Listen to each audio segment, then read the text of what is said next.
Assalamualaikum warahmatullahi wabarakatuh. Perkenalkan, nama saya Hajar, NIM 191220760. Jadi di sini saya akan menjawab kuis dari Bapak. Jadi langsung saja. Pada nomor pertama yaitu jelaskan generasi komputer dari awal sampai sekarang. Pada generasi pertama pada tahun 1940 sampai 1956, selama periode ini generasi pertama dari komputer mulai dikembangkan. Komputer generasi pertama menggunakan tabung dan vakum untuk sirkuit dan drum magnetik untuk penyimpanan memori. Dan generasi kedua yaitu pada tahun 1964 sampai 1971. Teknologi tabung vakum mulai tergantikan dengan transistor.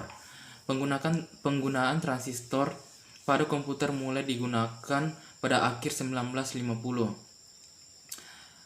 Keunggulan transistor adalah bentuknya yang lebih kecil. Selanjutnya yaitu generasi ketiga. Pengembangan sirkuit terpadu adalah ciri khas dari generasi ketiga komputer. Bentuk transistor semakin diperkecil dan ditempatkan di chip silikon yang dinamakan semikonduktor. Lanjut generasi keempat sampai sekarang, periode ini prosesor mikro mulai diperkenalkan saat ribuan sirkuit terpadu dimasukkan dalam sebuah silikon chip yang kecil.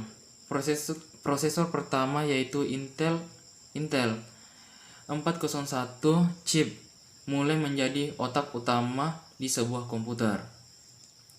Selanjutnya yaitu generasi kelima sampai masa depan, dibangun berdasarkan teknologi kecerdasan buatan dan masih dalam tahap pengembangan. Contoh teknologi yang sering digunakan adalah teknologi pengenalan suara. Yaitu nomor 2, jelaskan fitur-fitur yang terdapat pada motherboard atau mainboard.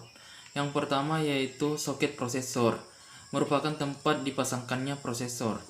2 yaitu slot memori. Secara fisik bentuknya panjang sesuai dengan panjang RAM. Yang ketiga yaitu slot IDE dan slot SATA. Kedua slot ini bentuknya berbeda tetapi memiliki fungsi yang sama, yaitu untuk menghubungkan hard disk ke CD-ROM atau ke motherboard. Yang keempat slot AGP dan PCI Express X16. Kedua slot ini fungsinya adalah sebagai tempat dipasangkannya VGA card atau graphic card. Yang kelima yaitu slot PCI dan PCI Express X1. Slot ini digunakan untuk memasang berbagai macam periferal tambahan. Yang keenam yaitu BIOS, merupakan sebuah chip yang berfungsi sebagai pengontrol perangkat keras yang terpasang pada komputer.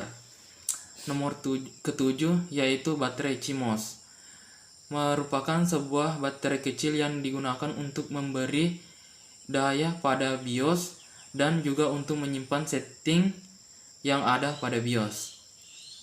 Yang ke-8 yaitu power connector, menghubungkan motherboard dengan power supply agar motherboard bisa mendapatkan daya listrik. Yang ke-9 yaitu I/O atau input output port, merupakan kumpulan port sebagai input maupun output data komputer.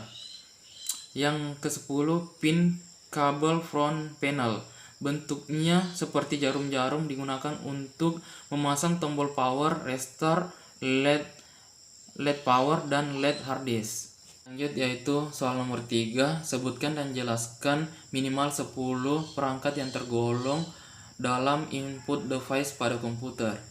Yang pertama yaitu keyboard, adalah perangkat yang digunakan untuk memasukkan data berupa huruf, angka, dan simbol serta melakukan perintah-perintah pada komputer. Yang kedua yaitu mouse, adalah perangkat keras yang berukuran kecil dan mudah digenggam yang umumnya memiliki 2 tombol dan sebuah bola atau laser di bawah untuk menggerakkan kursor atau pointer. Yang ketiga yaitu joystick, merupakan perangkat keras berbentuk seperti tuas gigi mobil atau seperti stick konsol yang memiliki banyak tombol di dalamnya. Perangkat ini digunakan untuk menggerakkan kursor. Digunakan untuk bermain game pada komputer. Selanjutnya yaitu nomor 4, touchpad. Merupakan sebuah alat penunjuk yang menampilkan sensor pada permukaan khusus yang dapat menerjemahkan gerakan atau jari-jari pengguna ke posisi yang diinginkan pada layar monitor. Selanjutnya nomor 5, CD atau compact disc adalah perangkat yang berfungsi sebagai media penyimpanan dan pembacaan data menggunakan sistem optik yang terbuat dari bahan plastik dan berbentuk lingkaran pipi dengan lubang kecil pada bagian tengah. Selanjutnya nomor 6, modem adalah perangkat keras yang berfungsi untuk menghubungkan komputer dengan jaringan internet. Ketujuh, flash disk adalah perangkat yang berfungsi sebagai media penyimpanan data dengan ukuran kapasitas tertentu. Besar kapasitas flash disk bervariasi mulai dari 512 MB, 2 GB, 4 GB, 8 GB, serta 32 GB. Selanjutnya yaitu CD atau DVD-ROM, merupakan perangkat yang digunakan untuk membaca data atau program dari media penyimpanan data CD dan DVD. Pada PC, Anda bisa memasang alat ini di CPU. Selanjutnya nomor 9 yaitu digitizer, merupakan perangkat masukan yang berbentuk datar seperti papan yang memiliki beberapa tombol di bagian samping dan sebuah pena khusus untuk menulis atau menggambar data yang tersambung pada komputer. Dan yang ke-10 yaitu barcode scanner atau barcode reader, adalah alat yang berbentuk gagang dan berisi laser berwarna merah. Laser tersebut berfungsi untuk meminta barcode yang biasanya terdapat pada kemasan suatu barang. Lanjut ke soal nomor 4, yaitu jelaskan perbedaan hard disk dan SSD. Hard disk atau HDD bergerak secara mekanik untuk mengambil dan menyimpan data atau informasi, sedangkan SSD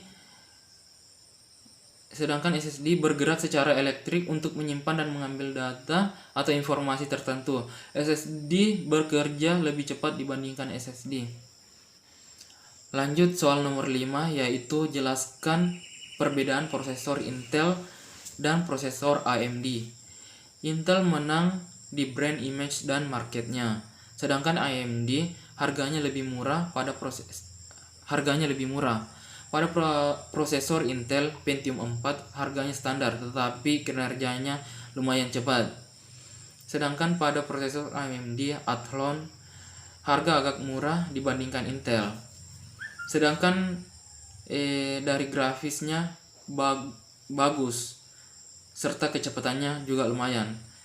Tapi terlalu cepat panas dibandingkan Intel. Selanjutnya yaitu nomor 6. Jawaban saya yaitu A, 10 MB sama dengan 10.240 KB dan 2,5 KB sama dengan 2.548 bytes, dan C, 10 KB sama dengan 10.240 bytes. Oke, cukup sekian dari saya. Wabillahi taufiq wal hidayah. Wassalamualaikum warahmatullahi wabarakatuh.